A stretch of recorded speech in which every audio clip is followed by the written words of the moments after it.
ঢাকায় বাংলাদেশের সচিবালয় ৭ নম্বর ভবনে আগুন।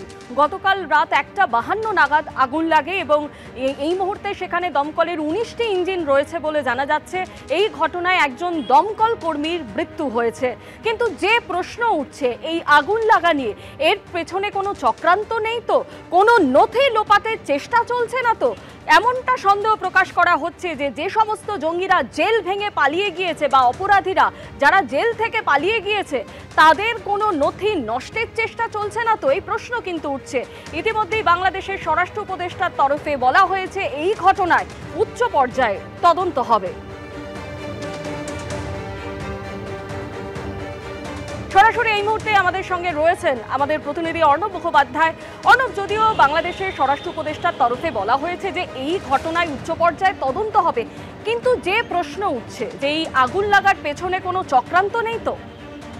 একদমই, দেখো, বাংলাদেশ যে সচিবালয় রয়েছে তার ৭ নম্বর বিল্ডিংয়ের ৬ তলায় রাত ১:৫০ নাগাদ আগুন লাগে এবং যেরকমটা তত্ত্বাবধায়ক সরকারের পক্ষ থেকে বলা হচ্ছে, তারা ১:৫২ দমকলে খবর দেন, ১:৫৪ দমকলে এসে পৌঁছয়।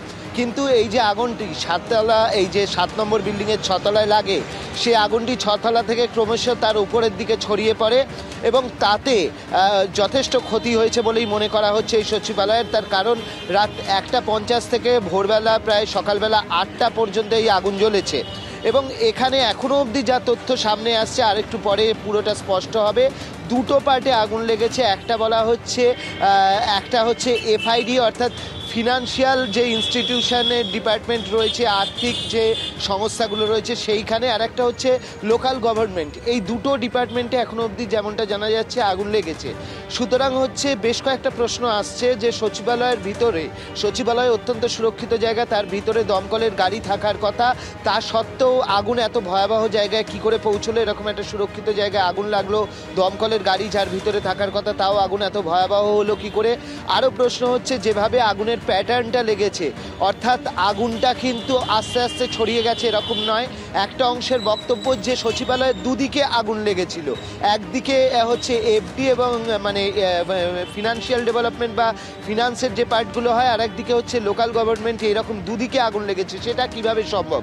এরকম বহু প্রশ্ন রয়েছে। স্বাভাবিকভাবে একটা অংশ মনে করছে যে এখানে তথ্য লোপাট করার জন্য এই আগুন লাগানো হয়ে থাকতে পারে। এই আগুনটা দুর্ঘটনা নয়, এটা বস্তুত নাশকতা এবং তার সঙ্গে সঙ্গে বেশ কিছু আর্থিক যে লেনদেন আছে সেগুলোকে ঢাকা দেওয়ার চেষ্টা হতে পারে। তার পাশাপাশি এরকমও উঠে আসছে যে বাংলাদেশের জেল থেকে সম্প্রতি বিভিন্ন অপরাধীদেরকে তাদেরকে মুক্তি দেওয়া হচ্ছে, তাদের সমস্ত যে তথ্য সেটাও থাকতে পারে এই লোকাল গভর্নমেন্ট যেখানে ছিল সেই ডিপার্টমেন্টে থাকতে পারে, এরকম সম্ভাবনা রয়েছে বলে মনে করা হচ্ছে।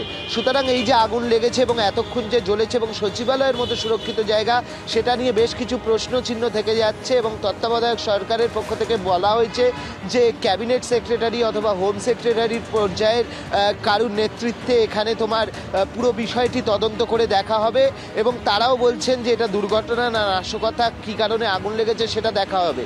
পাল্টা একটা অংশ যারা এদের সঙ্গে ওয়াকিবহল তারা মনে করছেন যে যখন এরকম একটা ডামাডোল পরিস্থিতি চলছে, দেশে একটা টালমাটাল পরিস্থিতি চলছে, ভারতের সঙ্গে যখন বিভিন্ন সম্পর্কের চাপানুতর চলছে, সেই সময় একটা আগুন লাগার ঘটনা কিন্তু যথেষ্ট তাৎপর্যপূর্ণ। যে কি তথ্য নষ্ট হলো সেগুলো খতিয়ে দেখা উচিত, কিন্তু যারা তদন্ত করবেন তারাও তো হচ্ছে এই তত্ত্বাবধায়ক সরকারের আন্ডারেই করবেন। সুতরাং সেই তদন্তেও কতদূর সত্যতা প্রকাশ পাবে তাই নিয়েও সন্দেহ প্রকাশ করছেন অনেকে। ধন্যবাদ অর্ণব।